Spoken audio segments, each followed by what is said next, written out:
this has, I told this the character, he said that Are you coming to that country? okay, I will just use it and then do it.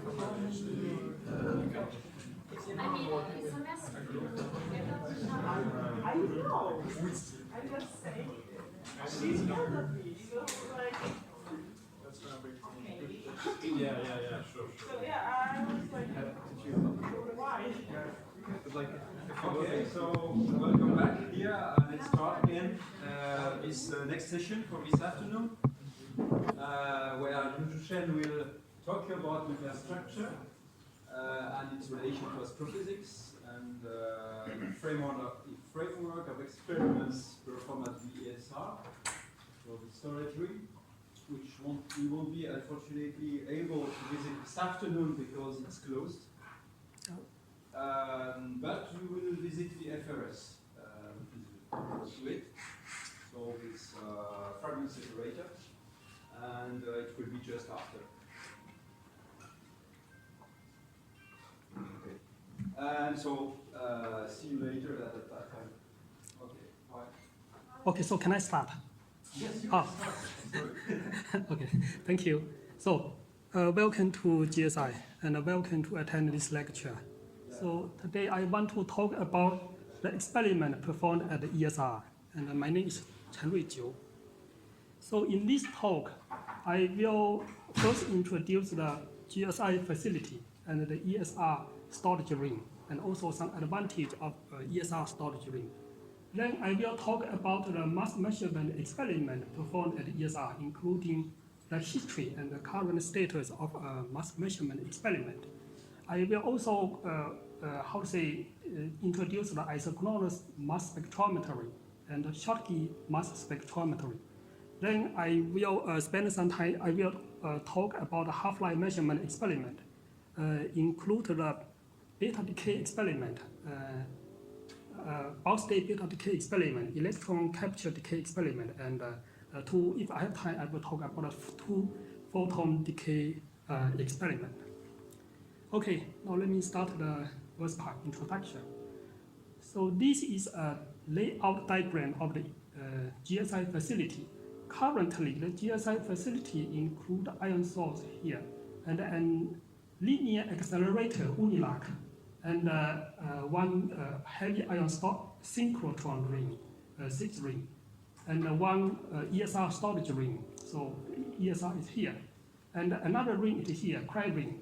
And between ESR and the 6 ring, there is two bin line. One it is FRS fragment separator that you will visit later, and another bin line is here. It's much a little bit simpler bin line.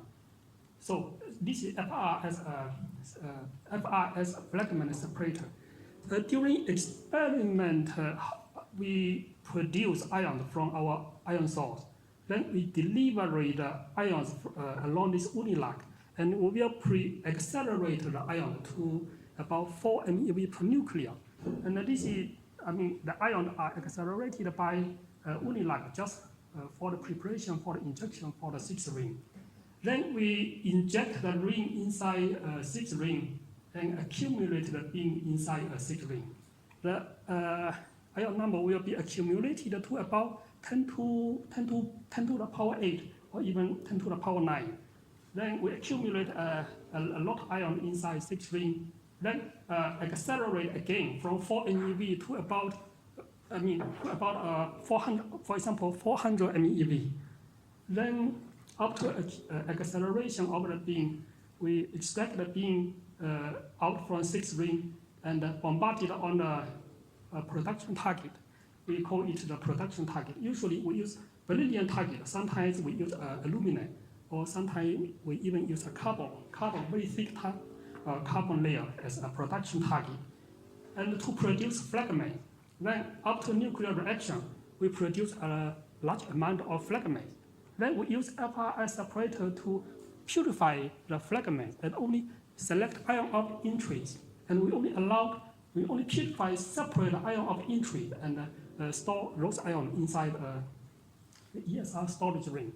Then we perform experiment inside the ESR storage ring. For example, we can measure the masses of these ions, or we can store the ion inside the ring, then let it decay. We can measure the half-life of those ions. And we can even put a gadget target here. We turn on the gadget target and let the ion have the action with the gadget target. And we can start the cross-section between the ion of interest and the gadget, and we can start some nuclear reaction on ESR storage ring. Even we can also, we can switch on the laser, and we can start the interaction between the ion of interest and the laser. So here, this is the configuration of ESR. Currently, the ESR, not so complicated.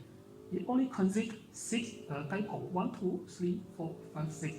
Each dipole can reflect beam by 60 degrees. So 6 dipole can reflect beam by 360 degrees. So the ion can be stored inside the ring.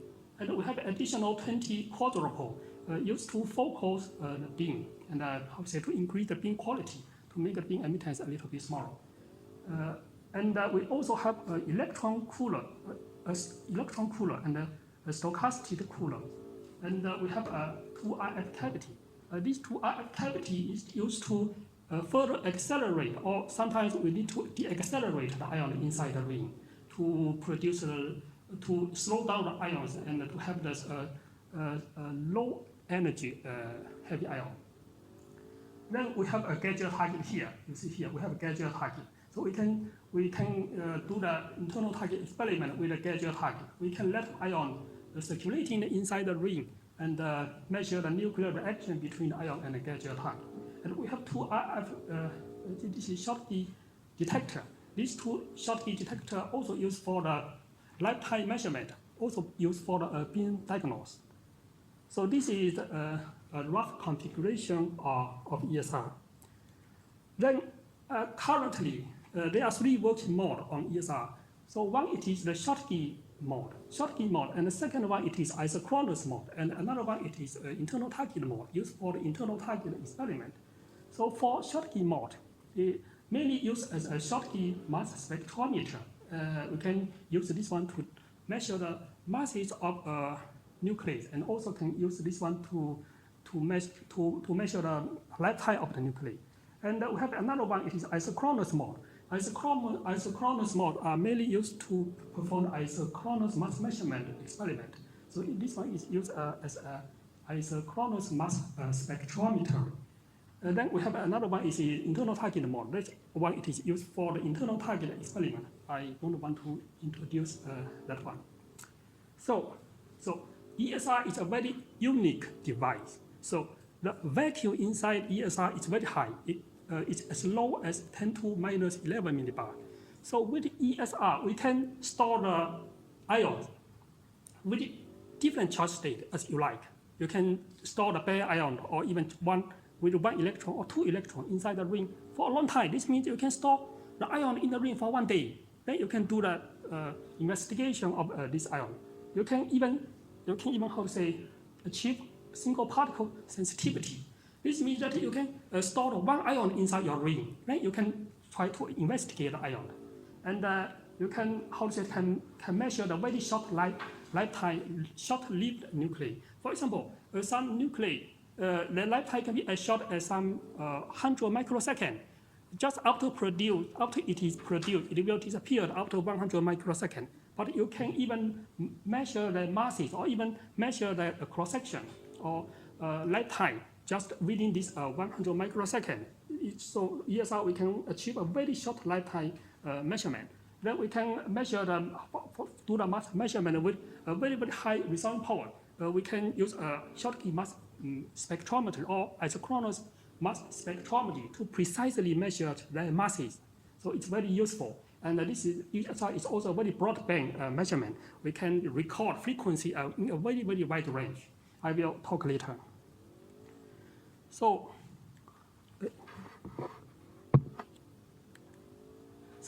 until now, there are many experiments has been carried out on ESR. such as atomic mass measurement experiment and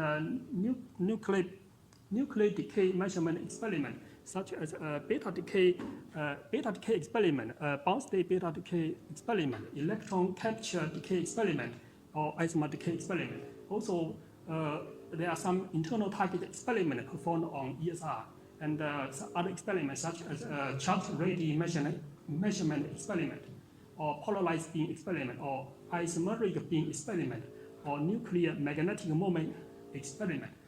And good. Just one quick question. And so you've done charge radius measurements. Have you the capability of measuring the charge radius of a single proton? Oh, sorry, I'm not familiar with this charge radius experiment. Yeah, and in the following part, I will only concentrate on atomic mass measurement and nuclear decay lifetime measurement experiment. Sorry, I'm not familiar with this part. Thank you. So here, this is the photo of the ESR.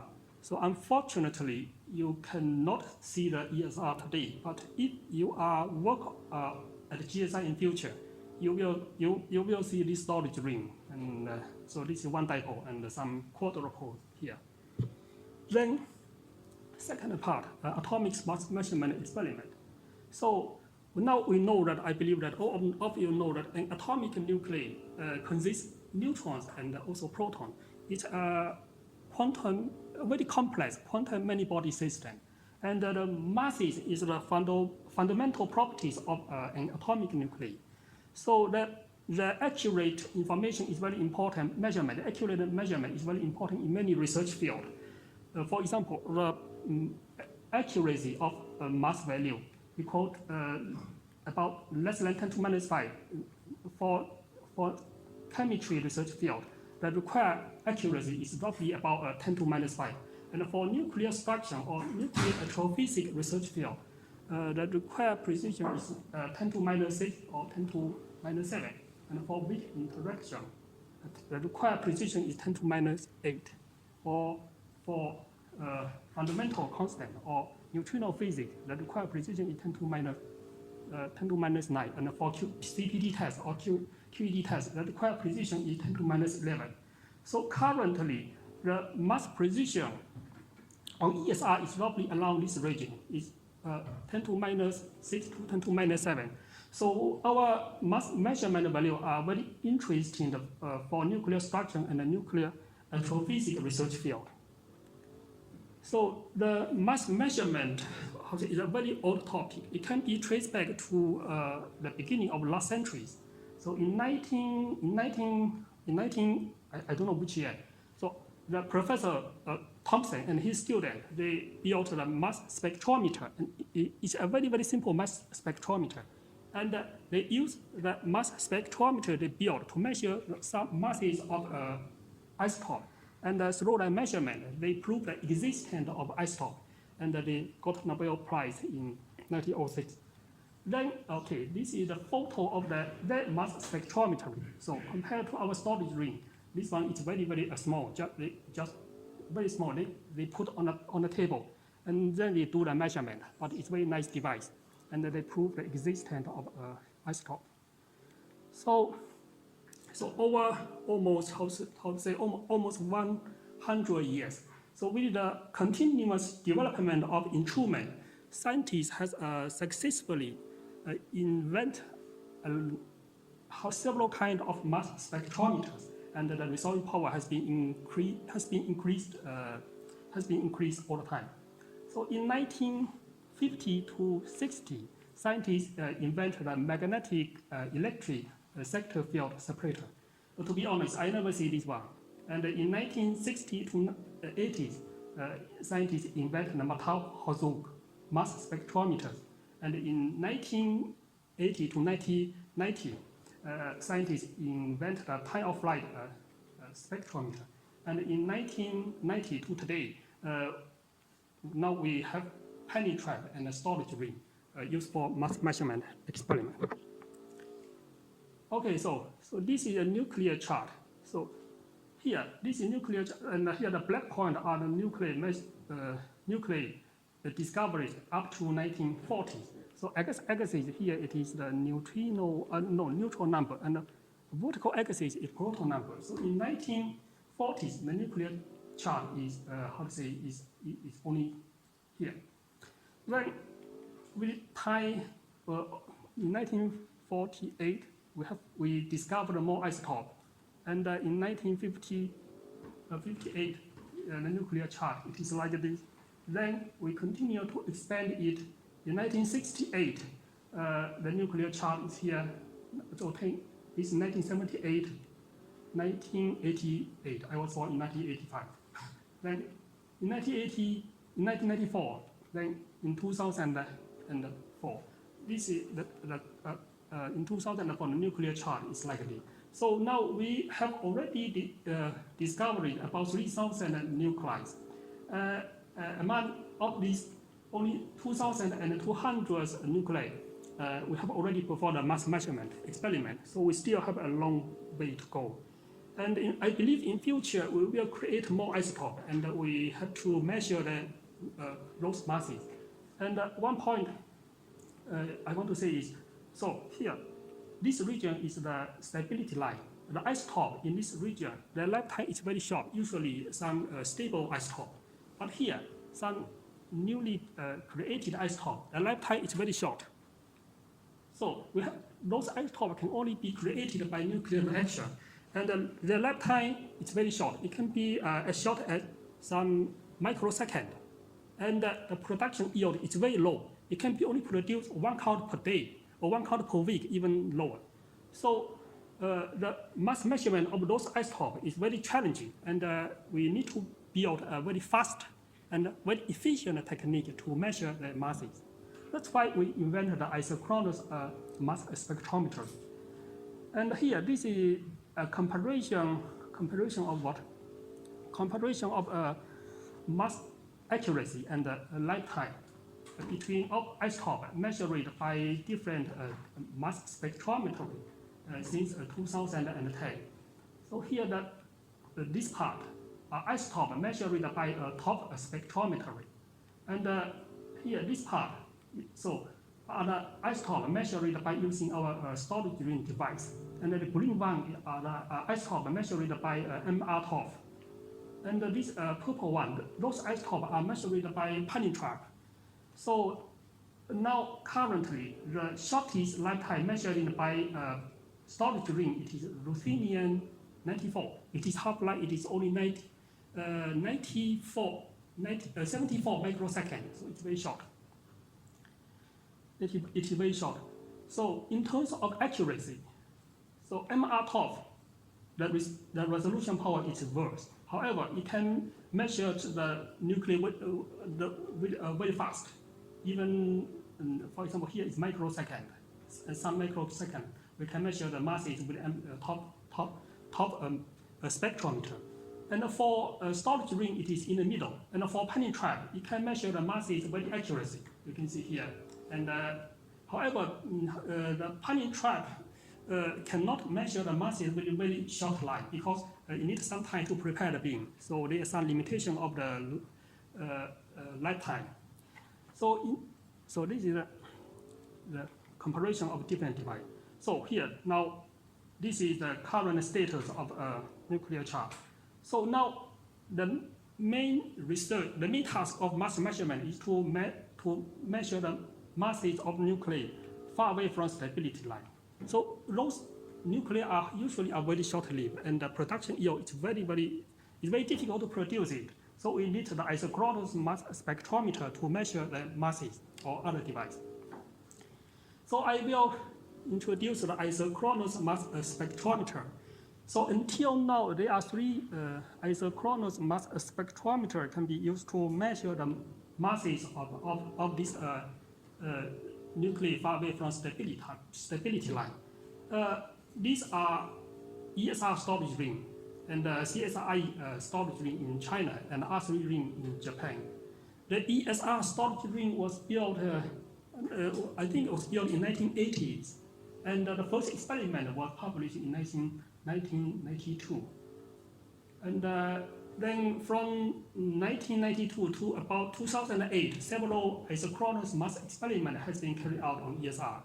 Then, due to many reasons, since 2008, there is no isochronous experiment. Until last year, we performed another isochronous mass experiment with a Schottky detector. I will introduce later.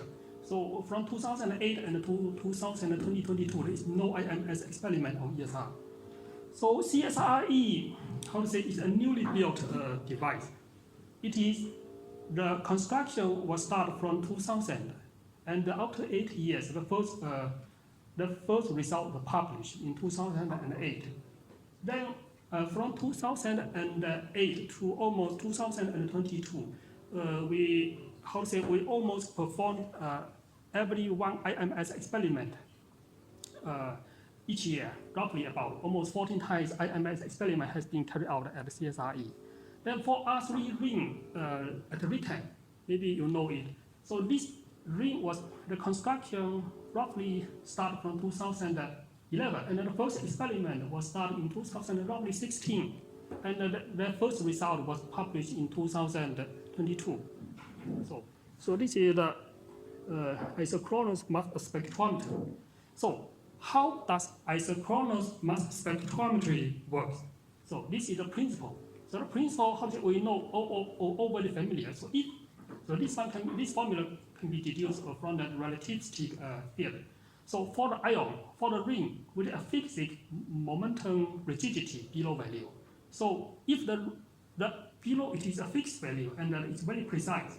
So the ion circulated inside the ring, it will have a fixed revolution time. But the problem is, in reality, it is inevitable you will have some momentum acceptance. So this means the below value is not a fixed value. There is some variation of below value. That's why the ion velocity will have a variation. But this is very bad, because in a measurement, you want that the ion, the same, you want that the revolution time completely same. Then you can establish the relation between the revolution time and the mass to charge ratio. You can achieve a very precise mass measurement. So we tune the beam to isochronous condition. Isochronous condition means that this Lorentz factor of the ion equal to the transition energy of the storage ring. So this is the transition energy of the storage ring. This one is determined by the dipole and the quadrupole. Once you apply the field to the storage ring, you will have this one fixed. So we tune the beam under very special optics, isochronous optics. Then gamma equal to gamma t. So this term can be, can be minimized or eliminated. Then the ion, its revolution time is only determined by mass to charge ratio. We can use this mode to perform a mass measurement experiment. So this is a very rough principle of isochronous mass spectrometer. Okay. In this case, you have to correlate really well the charge state. Yeah. I guess also. And how do you know that you have a specific charge state? What do you mean specific? You know? Okay. This is after you will know later. You need to do the particle identification. Very good question. Thank you. So the experiment is, I will introduce some experimental details about isochronous mass measurement. So the experiment is performed like this.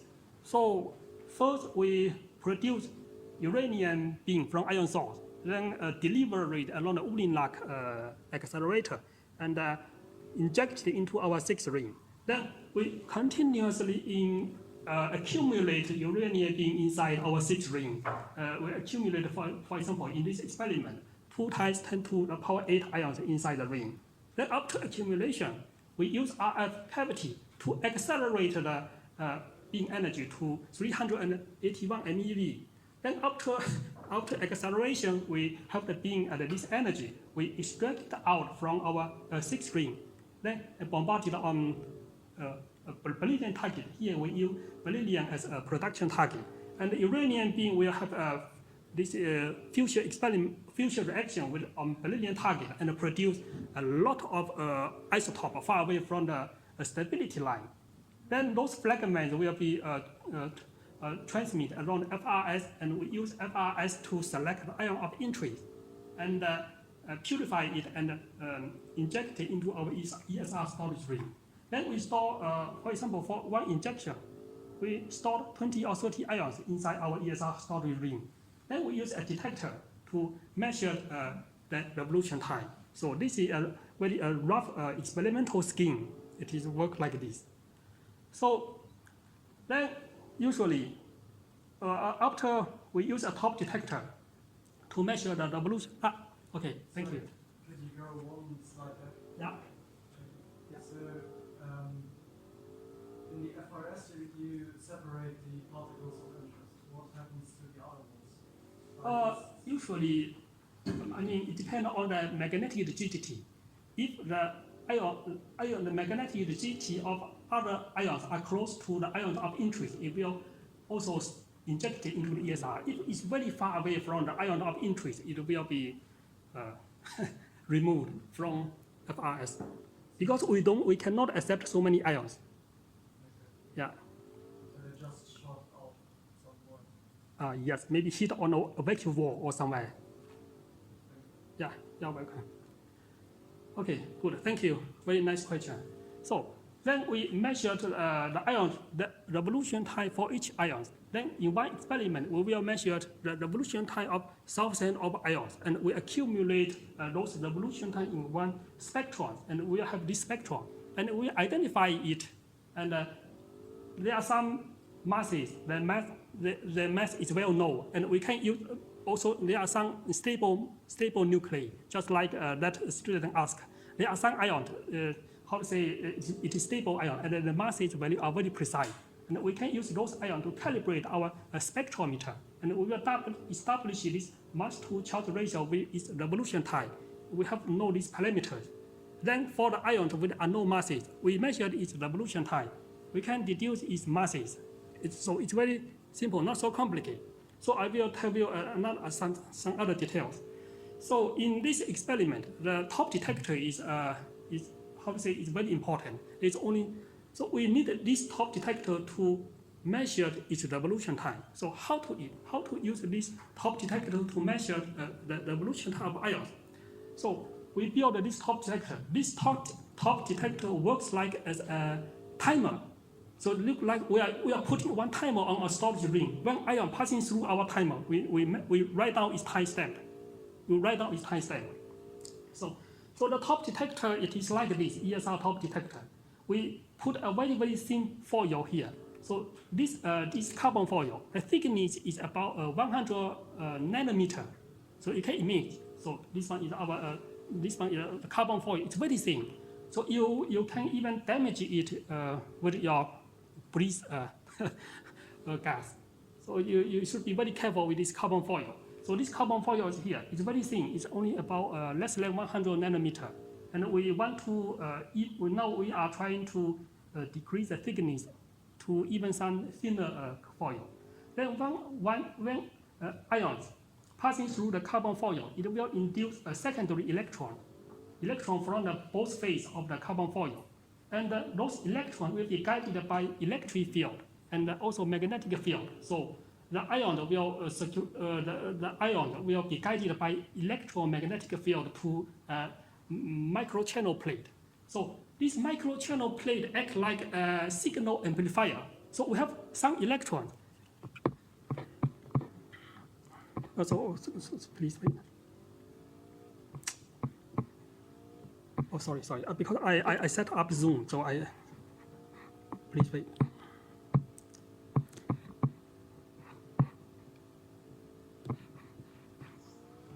Oh, sorry.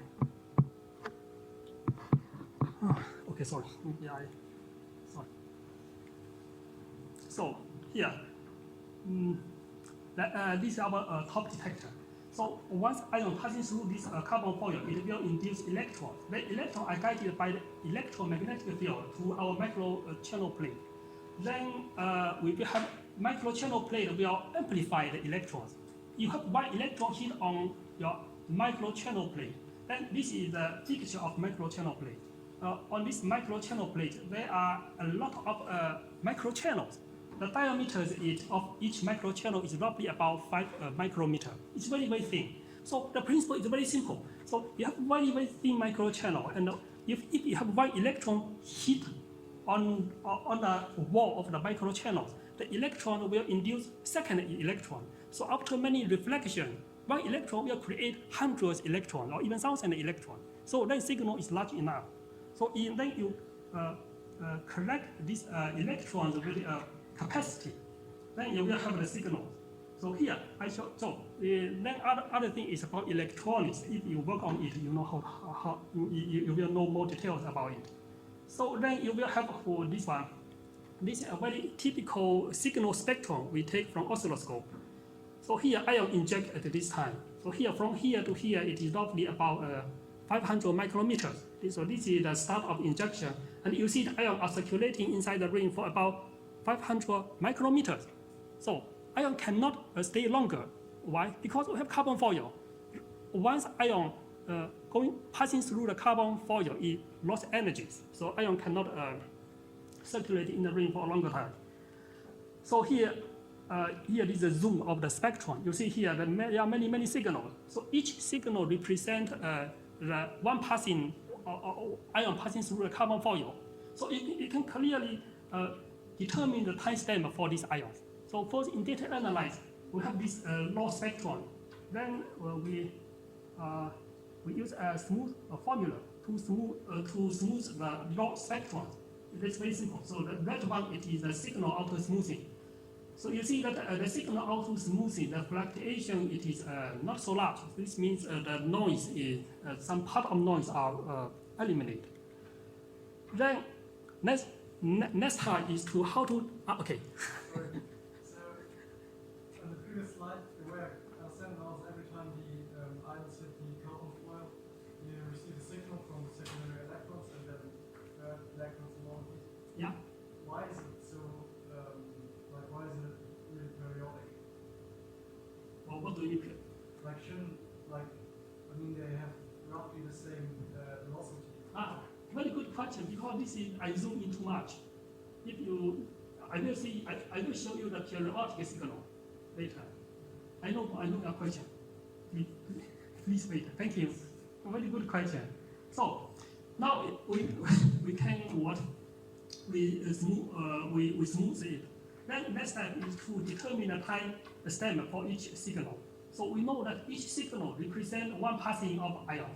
So we have to determine the time stamp for this signal. How to do it? So I show that this is our actual signal. So actual signal is this is amplitude multiplied by the shape function. So for this actual signal, we make a copy to this actual signal into two virtual signals. So first we delay the virtual signal into this, we call it the first virtual signal. Then for the second virtual signal, we do this work, do this operation. We attenuate by 50%, then inverse it. Then we sum up this virtual signal, and we have this new one. So this is our new signal. New signal is this blue one. So the zero crossing point of this new signal, it is the timestamp of this signal. So this is very standard constant flexion discriminator technique. You can find this technique in many textbooks. Maybe some of you already learned it. So it's a very standard one. So the advantage of this technique is that the timestamp determined is independent of the amplitude of the original signal. So this means that even they will determine the same timestamp even for the bigger signal, even for the smaller signal. So this is the advantage. Here I assume that the shape of the rising edge is this one. Then you can calculate the zero crossing timestamp to this one. So this T0 is only determined by the TD and the T. So it's independent of the amplitude. So very good question. Then next one it is, so assume that you, for one injection, you inject 30 ions inside the ring, and each ion will circulate inside the ring for 100 or 500 revolution. And for each revolution, it will have one signal. But we have only one spectrum. And after you do the CFD, you can get the timestamp of each signal. You will get 5,000 timestamp. So those timestamp I mean, you don't know which one corresponding to which ion. So you have to search for the periodic, you have to assign a signal for each ion. Then how to do it? How to do it is not so. We use a periodic signal searching algorithm to search for a signal. It works like this. So usually we start from the last signal. Then we assume that the revolution of this last signal is t trie. You can arbitrarily assign it, it doesn't matter. Then for this t trie, you use this t trie to look for the previous signal. If the previous signal satisfies this formula, you believe that, okay, this signal and this signal belong to the same ion with a revolution time t trie. Then you change another t trie. Then after you searching your t trie, you will find a signal sequence. The signal number is in maximum. You believe that, okay, I got it. So this is the signals belong to this ion. The revolution time is t trie. Then, okay, very good. Oh, please wait. Then you eliminate those signals and you repeat the procedure for next signal. And after you do all this work, you will assign the signal for all ions. So am I clear? Yeah. Okay, but I was wondering, as you said before, it slows down. So the Yeah. period, I mean, it slows down so little that actually the period can be thought to be constant. Because every evolution It should be constant. Yeah, but if it slows down the period, I mean, when it passes through. Very good, very good. So Yeah. actually, such kind of thing happen during experiment. But usually, the slowdown, because we are the evolution time, we have some tolerance here. So usually we can assign the signal. If you use this tolerance large enough, you will assign the signal for this ion. Because it is slowing down. Yes, it is slowing down. But the revolution time is almost same. It's more or less same. It cannot be suddenly changed from some 500 nanosecond to 400 nanosecond. This is impossible to happen. It can be changed. The revolution time can be changed, for example, from 500 nanosecond to 499.9 nanosecond. It's kind of like this. Yeah. Sorry. Oh, very good. If I can ask. Yeah. Because I was wondering, I guess this includes also eventual like Betatron-like oscillation. Yes. Very good. You are asking very good question. Very good question. Okay, so I think this one answers your question. So this is a typical signal spectrum. We have already assigned a signal for 4 ions, for 1, 2, 3, 4. So we use that algorithm. We can assign a signal for each ion. Then we know which ion produce this signal.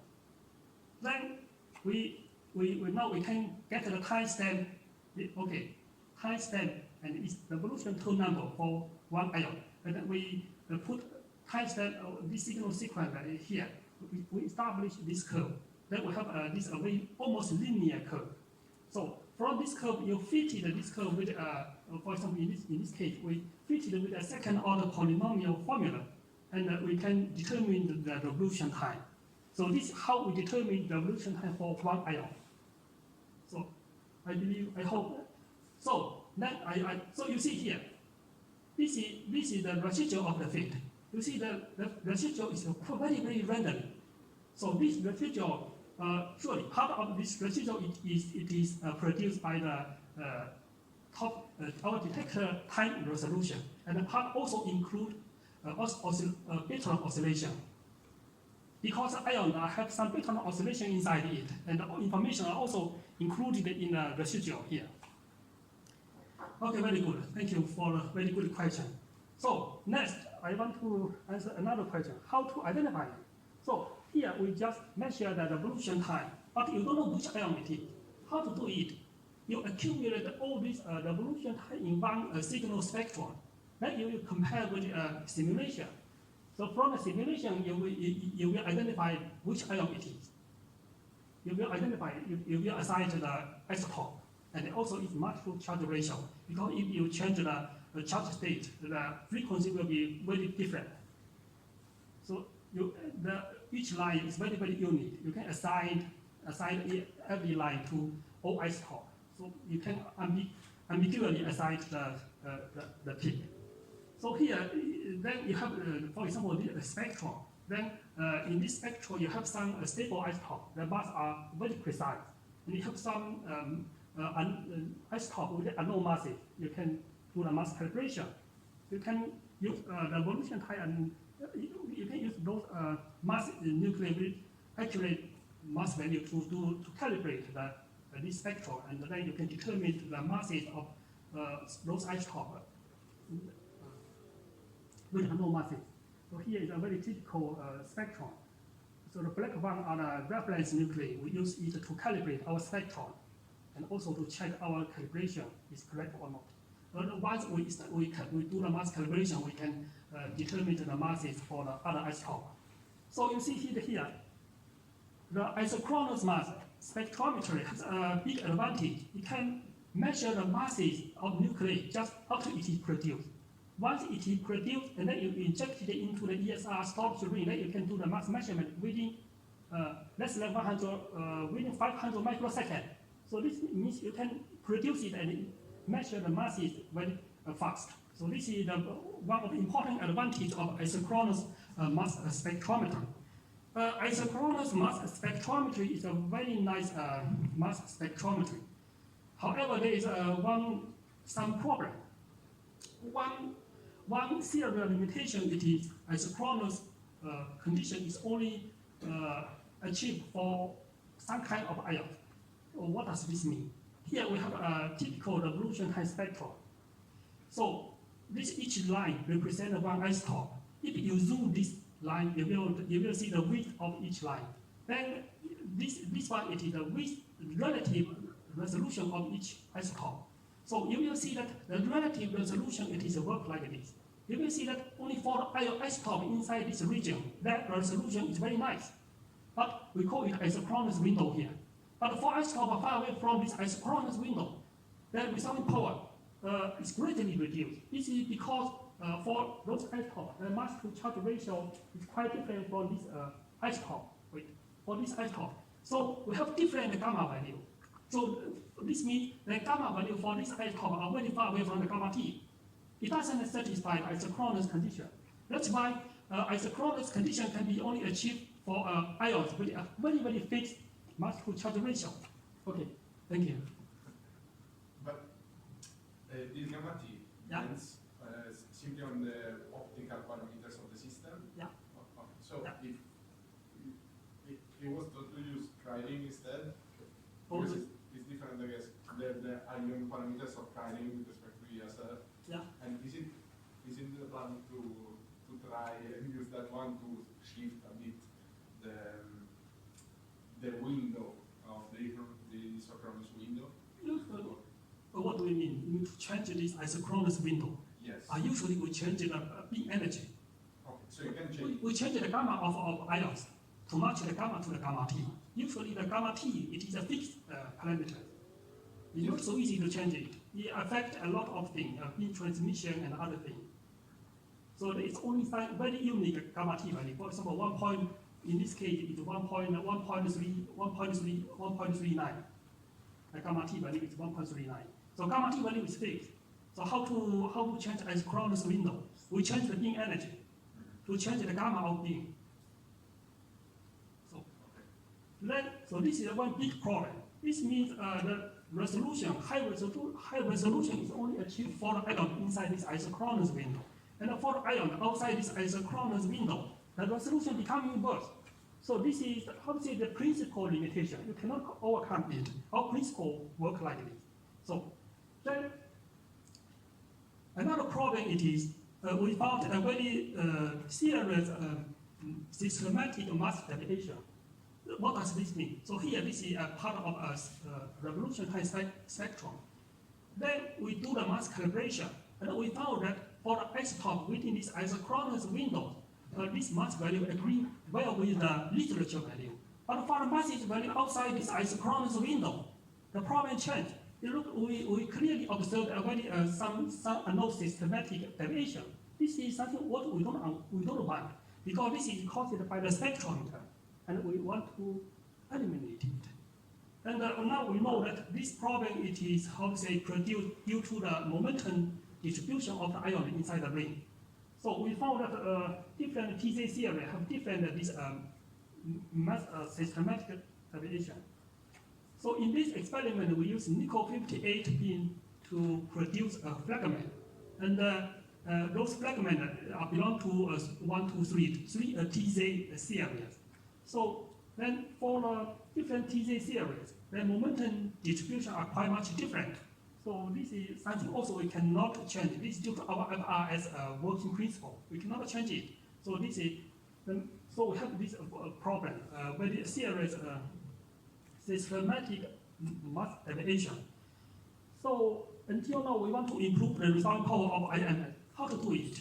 So some researchers, the first method is to tune the gamma T of our storage ring to match the gamma. So for example here, so these three isotopes, you remember here, I select these three isotopes, typical. One it is chromium 45, one it is magnesium 23, and one it is iron 51. I select this isotope.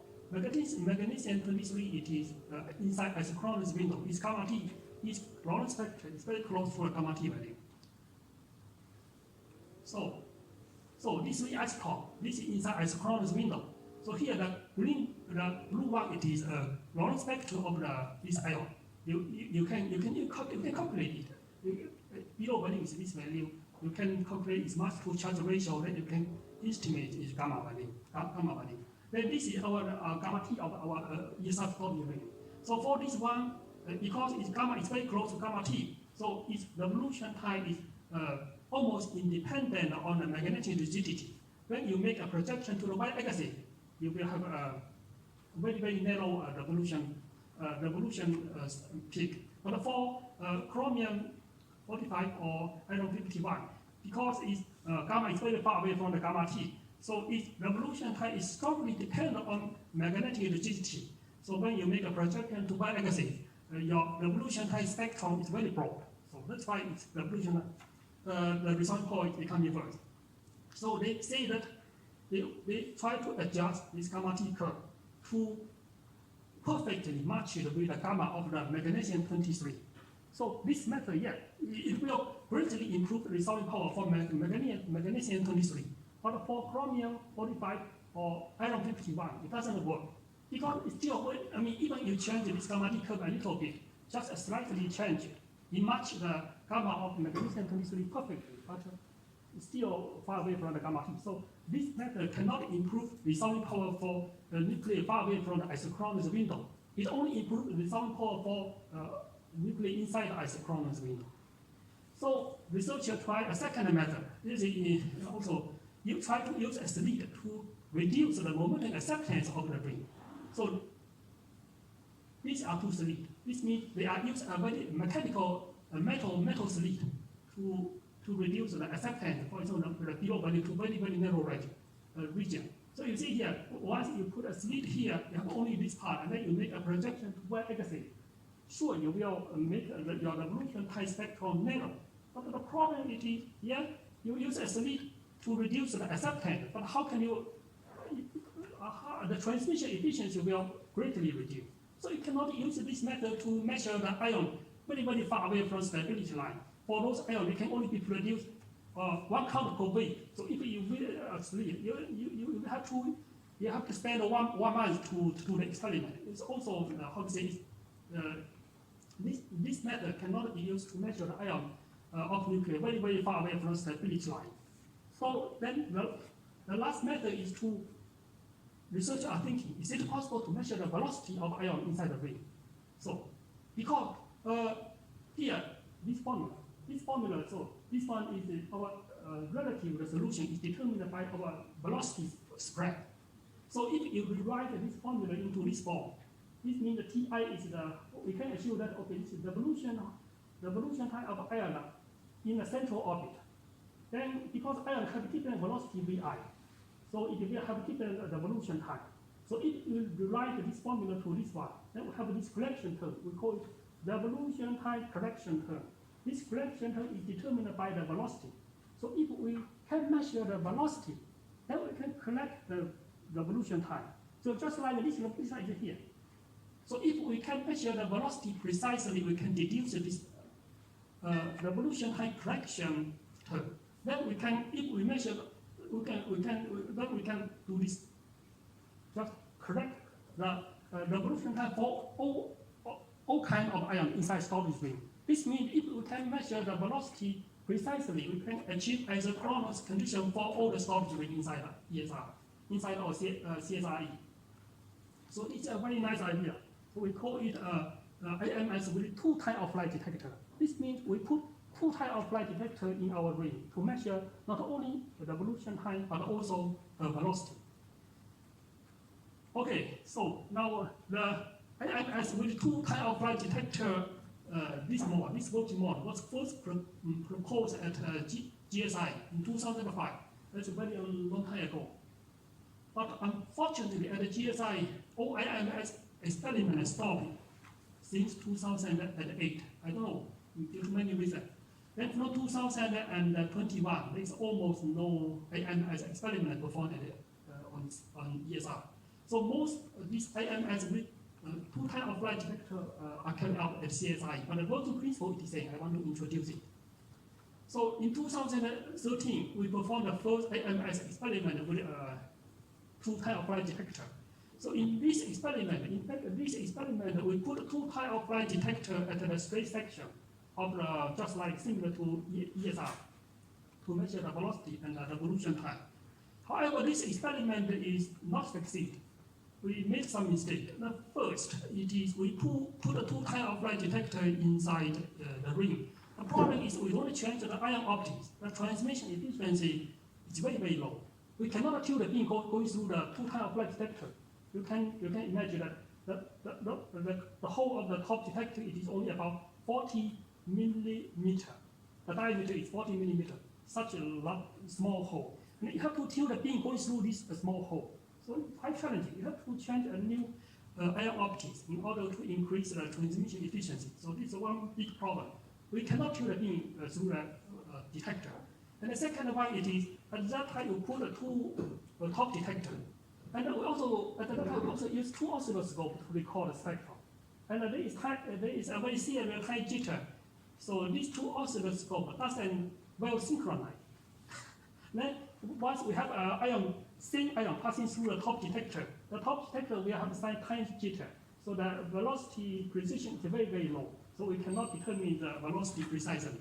So this is the 2, we suffer from these 2 problems in this experiment. Then in 2005, when we do the data analysis, we realized that, okay, we have some problem, and this is a failed experiment, and there is no experimental result. And we think how to solve it. So in 2005, we performed a second experiment with another beam, but the working mode it is same. We changed a new ion optic setting, and then the beam envelope at the 2 top detector is very, very small. So the beam can go through the top detector. And we also use the same oscilloscope to take the data. This means that the signal are transmitted along very, very long cable, almost for 9 meters. Then we connect it to one channel of oscilloscope and record the spectrum. Then we found that the time jitter problem doesn't appear in one oscilloscope, because one oscilloscope, 2 channels, the time are well synchronized. We don't have this problem. Then after we analyzed this experiment, we found another one problem, that's the gamma T curve. So here, you see this gamma T curve, this is gamma T curve, this is a theoretical gamma T curve. But in reality, it is, it changed the variation. Oh, sorry. In reality, the gamma T curve is not like this, it is like this one. So then in this experiment, we realized that we have to investigate how to control the gamma T curve. This gamma T curve is very important. It affects our resolving power.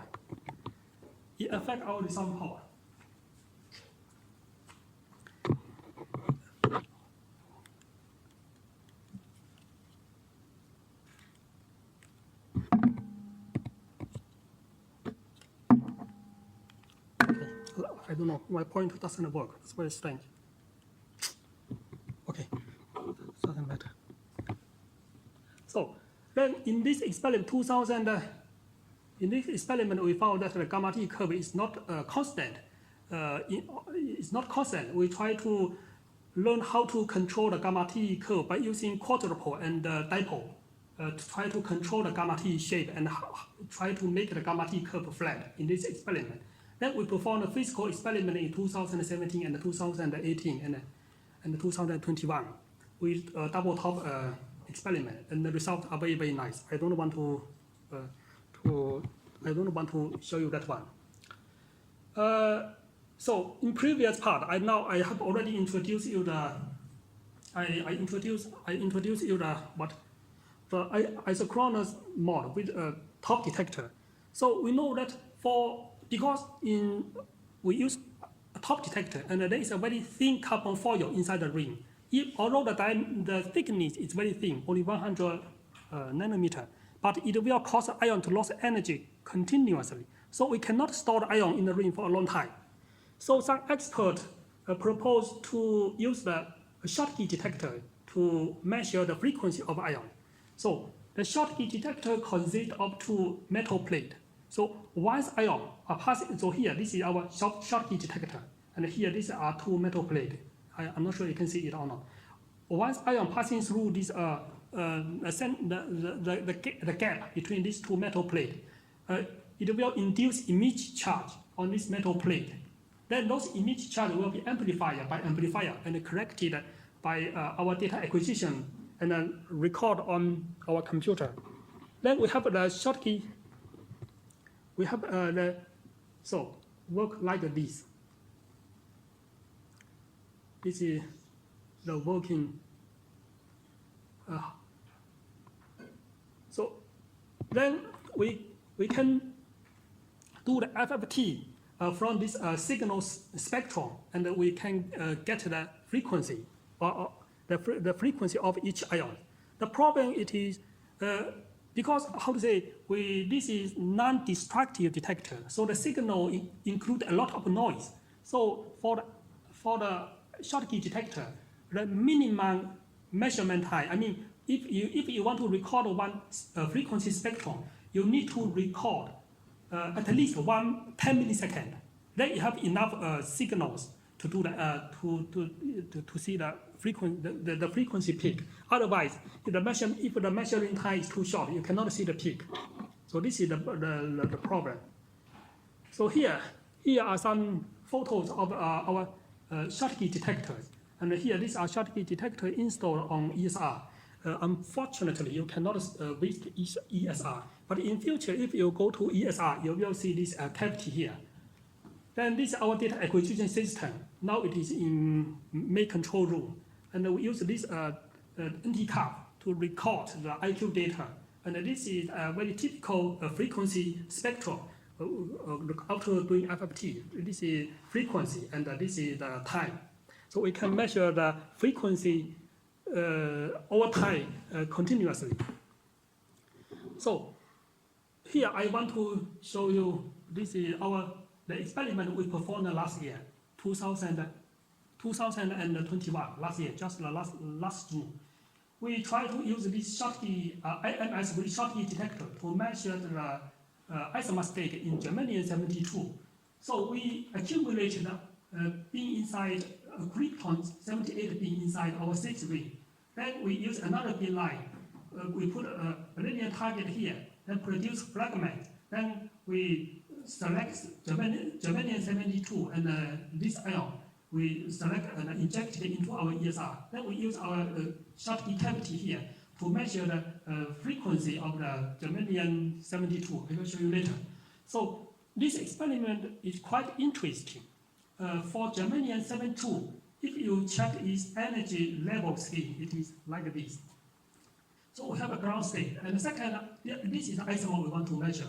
The isomer, the spin parity, it is 0 plus. So we know that for usual excitation state, it always decay by single photon, or in some case by internal electron conversion. This means you don't emit energy. For single gamma decay means you de-excite and give energy to the photon. So, or sometimes the nuclei de-excite but give energy to the electron outside the nucleus. So we call it internal electron conversion. This means the nucleus is not emitting, the nuclear decay doesn't emit a photon, but emit an electron. Or sometimes if the excitation energy is large enough, it will create a pair of electron and positron. We call it electron-positron annihilation. Then the first one is sometimes it can decay to double photon decay. But this kind of decay mode is very exotic, and we are looking for it. But why we select this isotope? Because for germanium-72, it's very unique. So if this isomer state, the energy it is 691 keV. The lifetime it is 444 nanoseconds at the neutral state. This neutral state, this means it's measured in other laboratory, not on storage ring, but it has this nucleus has a lot of electron outside it.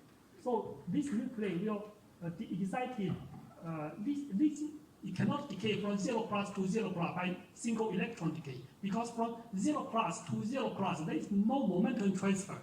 But the momentum of the minimum momentum of one photon it is 1. So that's why from 0+ to 0+, there is no single photon decay. And another problem, it can also cannot decay through the internal electron conversion, because in neutral state there is a lot of electron outside germanium-72. So the germanium-72 will give energy to the electron, and electron bring the energy outside. So it can, for neutral state, it can decay by internal electron conversion. But we put the ion inside our ring. There is no electron outside. So there is no this decay channel for germanium-72 ion. But we create it artificially. We force this ion to give up this decay channel. Then it can also cannot decay by this electron-positron annihilation. For this decay, the minimum required excitation energy is 1022 keV. You know that this is the energy, excitation energy at least larger than the rest mass of electron and positron. That is 1022 keV. That's why for bare germanium-72, it can only decay to through the diphoton decay or two photon decay. And the theoretical calculation predicted half-life it is 100 milliseconds. So this means that we cannot perform experiment with top detector, because for the top detector, the ion will die after 500 microseconds. So this is too long. We cannot perform experiment with top detector. We have to perform experiment with our Schottky detector. And the experiment is a very successful experiment. Here I show you the result. We just obtained very recently, and one PhD student now are analyzing the data. So in future, so here, this is the frequency. This is ground state of germanium-72. And this is the isomer state of germanium-72. You see, for the ground state, the intensity doesn't change. But for the isomer state, you can clearly see it is decayed. And the energy difference from here to here, it is 691 keV. So we achieve very, very high precision. And we can continuously measure the ion number inside the ring. So this is a very nice, very nice for IMS experiment. We can not only measure the masses, but also we can measure the lifetime of the ion inside the ring. So now the data analysis is still going on. So in future, if you join with us, we will perform a lot of similar experiment in future. So you are welcome to join with us. With us. Yeah. So you said it's important that you have internal compression because you don't have electrons, but so you are showing it's fully stripped, the idea. It is fully stripped, not assured. Because okay. And how do you prove it? It's not clear to me how you show that it's fully stripped. But the fully stripped, it has already fixed below value. And we set our ring at a fixed below value. Only those ions can enter our ring. And if we have one charge state, then below value is totally different.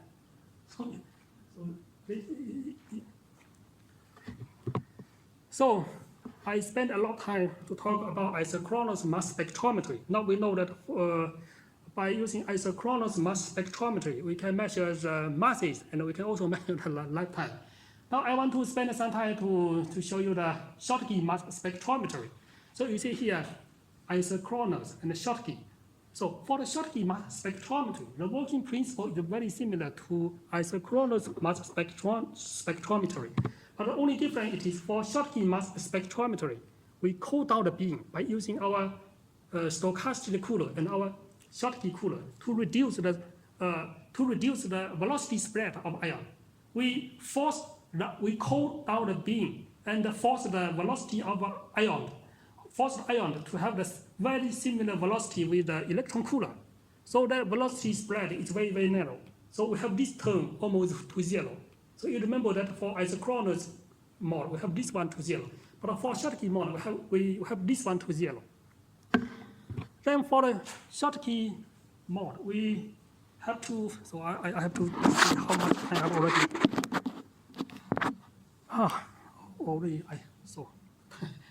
So for the Schottky mass spectrometry, we use a stochastic cooler and the electron cooler to cool down the beam to make this beam velocity spread to zero. So then we have a very high resolving power. So then we have to use a stochastic cooler. I have to introduce you the stochastic cooler. So the stochastic cooler is used to to pre-cooling of the beam in order to cool down the beam to 10 to minus 4. Then prepare the beam for the further cooling with electron cooling. So this stochastic cooling technique was first invented at CERN, at the intersecting storage ring and the super proton storage ring by van der Meer. By Simon van der Meer, at CERN, and they got a Nobel Prize in 1984.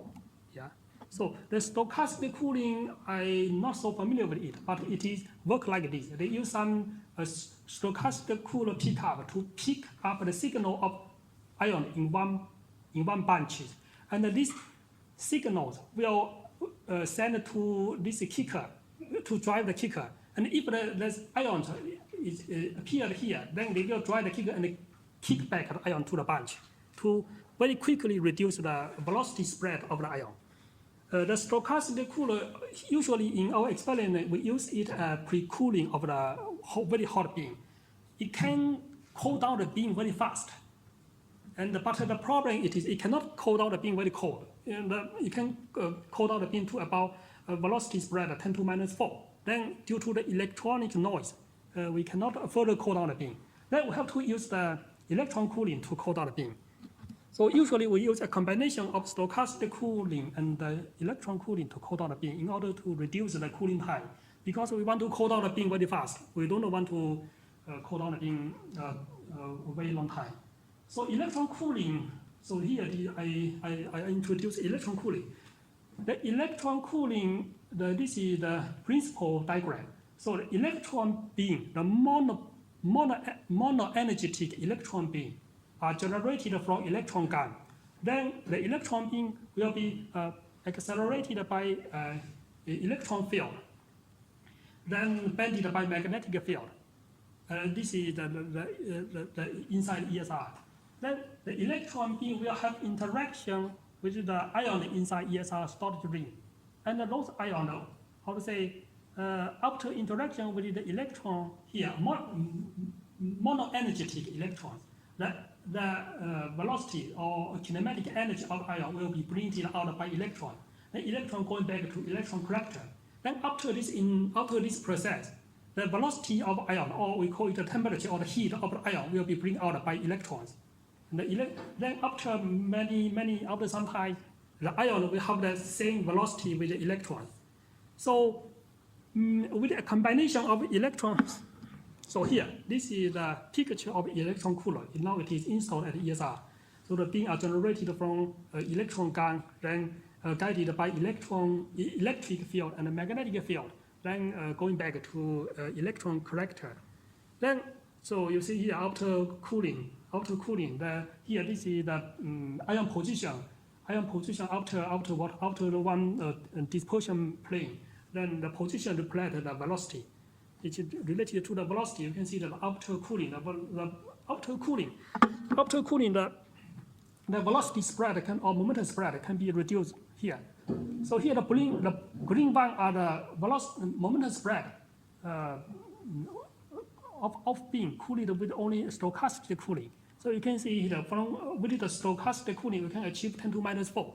Then with electron cooling we can further achieve to 10 to minus 5 or even lower. We can have a very cold beam with a combination of stochastic cooling and electron cooling. However, I mean even with a combination of stochastic cooling and electron cooling, we need at least some second to cool down the beam. So this is also a very big limitation of SMS to measure the lifetime of nuclei far away from stability line. Because for those nuclei, their lifetime can be as short as some microsecond. I mean, those ions will die before you cool it down. So you cannot do the mass measurement for those ions with SMS. However, this is very nice spectrometer, and we have some very nice experiment. Here, this is a very typical frequency spectrum measured by using our Schottky detectors, and we have achieved very nice resolving power. For example, here I zoom in. This is samarium 143. So the ground state, the azimuth state, the excitation energy is only 754 keV. We can clearly resolve the ground state and isomeric state, and we achieve very high resolving power, 700,000. So not so bad, very good.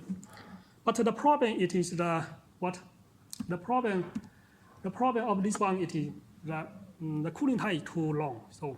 So now let me have a short summary. Compare the IMS and the Schottky mass. So according to the principle, the IMS works under isochronous condition, require gamma equal to gamma T. And for the Schottky mass spectrometry, we use stochastic cooling and electron cooling to cool down the beam. Then we cool down this part. So according to that principle, they are divided into isochronous mode and the Schottky mode. And for isochronous mode, previous at early age, we use one top detector to measure the revolution time. But in this experiment, we found some very serious limitation. One big limitation is isochronous window is very narrow, and we can only achieve isochronous condition with a very some kind of very narrow with some kind of ions with a very fixed below mass to charge ratio. And also we see a very serious systematic deviation. And also the third limitation is the limited measuring time. Then people try to use IMS but put some slit to reduce momentum acceptance. The problem it is, we can improve the resolving power with the slit. And also we can enlarge the isochronous window a little bit. And also we can partly eliminate the systematic deviation. But the problem is still here. I mean, even the slit, the transmission efficiency is very low. And then further people try to develop the IMS with two types of light detector. This means we simultaneously measure the revolution time and the velocity. And with these two top detector, we call it double top IMS, we can achieve a very precise mass measurement. We can achieve very high resolving power. And we greatly enlarge the isochronous windows. And we eliminate the systematic deviation. So very nice. But the fourth problem is, I mean, two top detectors, this means we have two thin foil inside the ring. So the energy loss inside the ring is even larger. So the measuring time is even shorter. So this one also have a problem with the maximum measuring time. It is less than 500 microseconds. So this is the problem of IMS. So people develop IMS, but people try to replace top detector with a Schottky detector. So with Schottky detector, it's very nice. But we can only put one top Schottky detector. We can only record the frequency. So we can, the measuring time is 10 milliseconds to hours. We can measure a very long time. But the problem is it cannot measure the nuclei with lifetime less than 10 milliseconds. Otherwise, it will disappear. And then for SMS, how to say, it developed in 1990s, 30 years ago. And now we know that the measuring time, it is 1 second to some time. So for SMS, it cannot be used to do the mass measurement for nuclei far away from stability line. However, this mode, how to say, will still quite useful for the lifetime measurement. I will introduce later.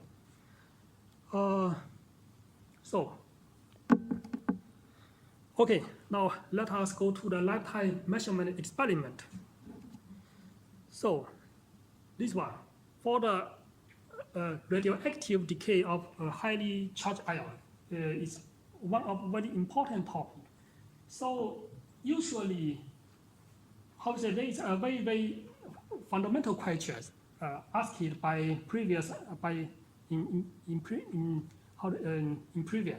Scientists are asking, can we change the lifetime of an atomic nuclei? Or people are previous people are thinking, we know that the masses is fundamental properties of an atomic nuclei, but is it lifetime? Can we change it? So how to change it? So in 1902, Rutherford, this is the beginning of last century, he published one paper, and in this paper, Rutherford said that, the lifetime of an atomic nuclei cannot be changed by changing the molecular composition. Then, many years later, many scientists are trying to change the external pressure or temperature or electromagnetic field. They try, or even the chemical composition. They try to change the lifetime of an atomic nuclei. However, by various means of method, I mean, the half-life of an atomic nuclei is still very constant. It cannot be changed less than 1%. So another one thing of this one is the lifetime measurement for highly charged ion is very important. It's also very important in astrophysics field. For nuclei in astrophysical scenario, for example, in some neutrino explosion environment or in some in some astrophysical environment, the temperature can be very, very high. So under that environment, the atoms usually are not at the neutral state, but at a very highly charged state. So the ions will have a different charge state. So those ions will have different half-life. Those ions will have different half-life, and it will change the element synthesis in such environment. So that's why we want to do this investigate. So at the present, we have already used our storage ring to carry out a lot of radioactive decay of highly charged ion, such as continuous beta decay, beta minus decay, beta plus decay, and two-body beta decay, such as electron capture decay and bound state beta decay. For the beta decay, it is one neutron inside a nuclei decay to a proton and emitted one electron and one anti-neutrino. And for beta plus decay is the decay of a proton into a neutron and emitted one positive electron and one neutrino. And for orbital electron decay is the nuclei. The proton in the nuclei captured one electron outside the nuclei and converted to a neutron and emitted a neutrino. And for bounded beta decay is a decay of a neutron inside a nuclei into a proton and emitted one electron. But these electrons are not emitted to the continuous state. It is bounded, it will capture by the nuclei and will circulate outside the nuclei. I will talk it later. So bound state beta decay is a very, very, very special, unique decay. So for typically beta decay, usually the electrons are emitted from nuclei to the continuous state. But in some case, electrons are not emitted to the continuous state, but they will be captured by the nuclei and surrounded this nuclei at some at the outside orbit. So the bound state beta decay was until now there are only four four bound state beta decay experiment has been carried out on ESR. The first bound state beta decay experiment was carried out on the first bound state beta decay experiment was carried out in 1992 with diprosium 163 beam. So they store this this diprosium 163 beam inside ESR, and then they measure the half-life. And they found that this isotope, it is stable at a neutron state. This means this isotope cannot have a radioactive decay. But if you remove all the electrons outside it, they observe the beta decay of this ion.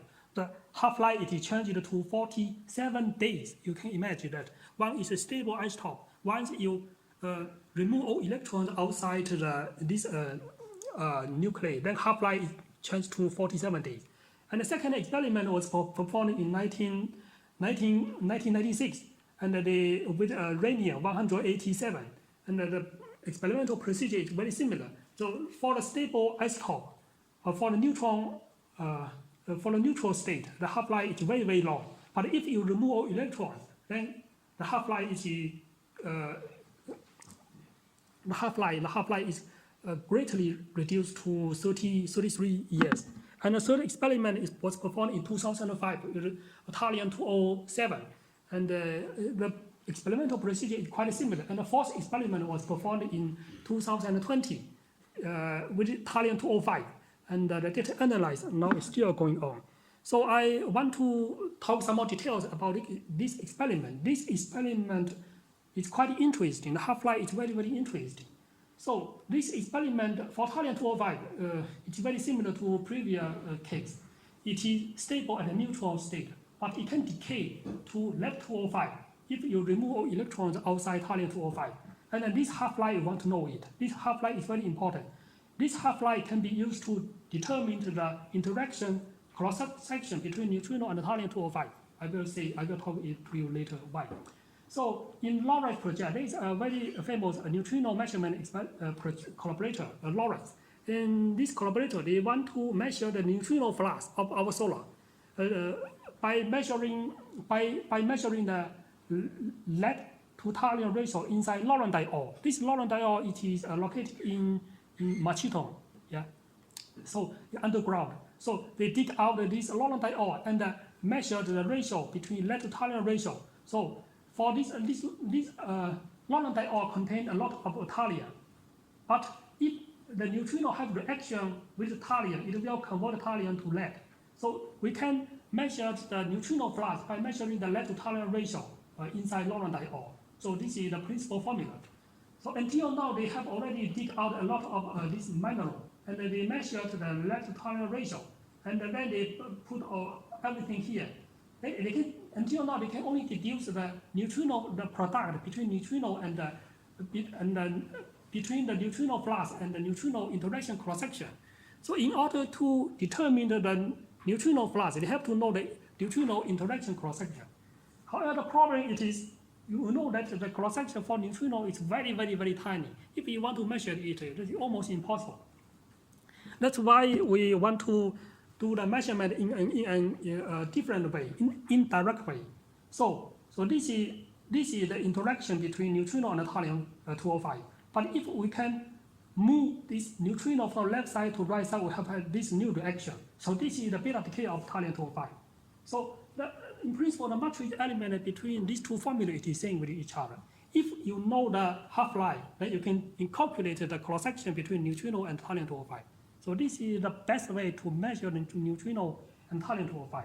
So the problem is, can we measure this half-life? I mean, if you want to see the neutron atom, no, impossible. Because here the energy level of thallium-205 ground state is lower than lead-205. This means from here to here, it cannot decay to here. It needs some energy. But if you remove all electrons outside the thallium-205, then the story is changed. The ground state of thallium is higher than ground state of lead-205. So this reaction can happen in bare ion. That's why we want to perform the bound state beta decay of thallium-205. We want to measure this half-life. It's quite interesting. Why we want to measure this one. So the experiment is quite similar with the previous one. We stored a lead-206 primary beam inside the ring.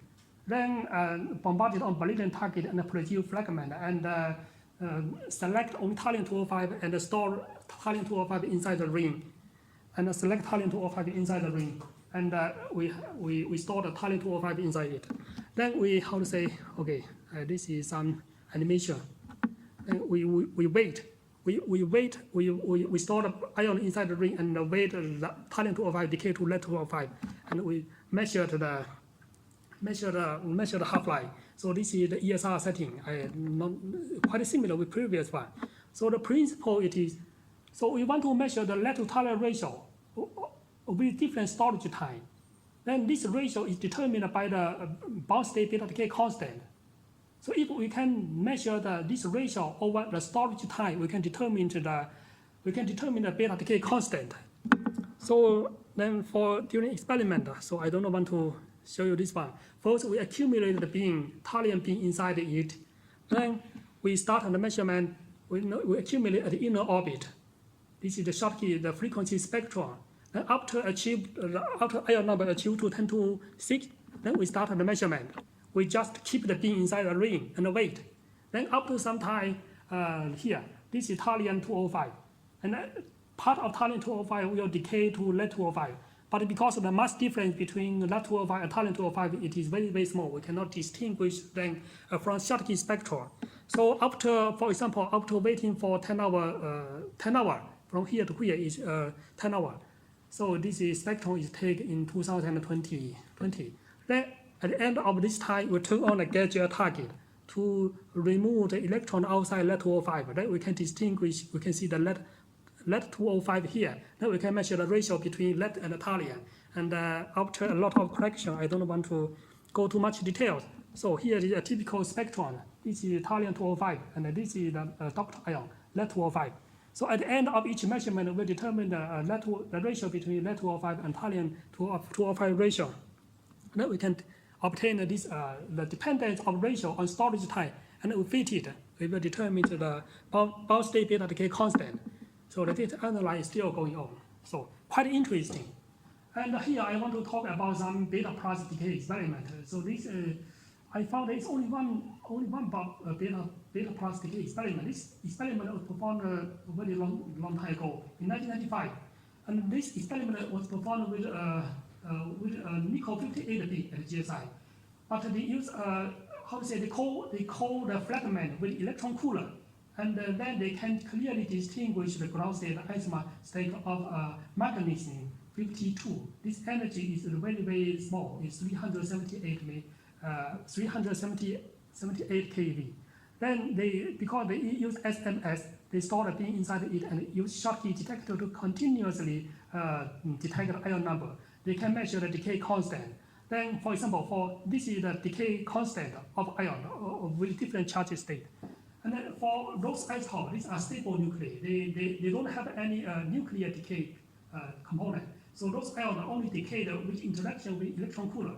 But for iron 52, you can see that this lambda value is significantly larger than other isotopes. This means clearly hint that this isotope has some beta plus decay. Beta plus decay. So I don't want to go too much detail. The time is almost up. So there also some electron capture decay experiment in 2021. Researchers observed this electron capture decay of lead-192 isotope from here to here. And 2004, also in this paper, researchers say that published the result with the electron capture of rhenium-175. You can see this is the Schottky spectrum very clearly. And in 2007, they systematically investigated the electron capture of this isotope. Then this is the time from here to here. So you see the mother isotope gradually decrease and doctor isotope gradually increase. So this is the mother isotope, doctor isotope. By fitting this one, they can determine the decay constant of the electron capture decay. And experimental result is very interesting. So, see, this is the decay constant of electron capture. So this is the band ion with one electron, with two electrons. You see the lambda value. If you add one electron, the lambda value is here. But if you add two electrons, the lambda value is even decreased. So usually, according to our experience, the decay, the possibility for electron capture should be increased. But our experimental results show a very different trend. So then finally they found that this is due to the high interaction of the, so it's some kind of quantum phenomenon. Some kind of quantum phenomenon. I don't want to go too much details. And 2009 they performed another experiment. The phenomenon is very similar. Okay, now let us, take a very, very long time. So this is the, let me give you a short outlook. So currently, the German government now are building the FAIR facility. So the construction now it is, the construction is still going on now.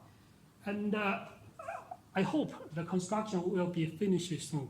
And in future, this is the current facility. In future, we'll have this facility. And I believe with this more powerful facility, we will carry out other much more interesting experiment with the FAIR facility. And this is our ESR collaborators. And those collaborators mainly at the mass measurement and half-life measurement of nuclei far away from stability line.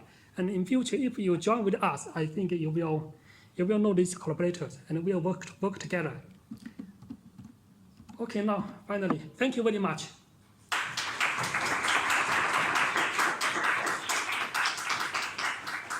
Okay, thank you.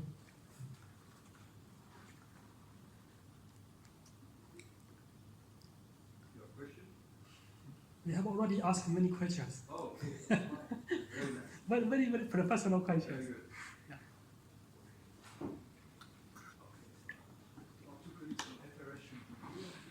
Okay. Okay, thank you.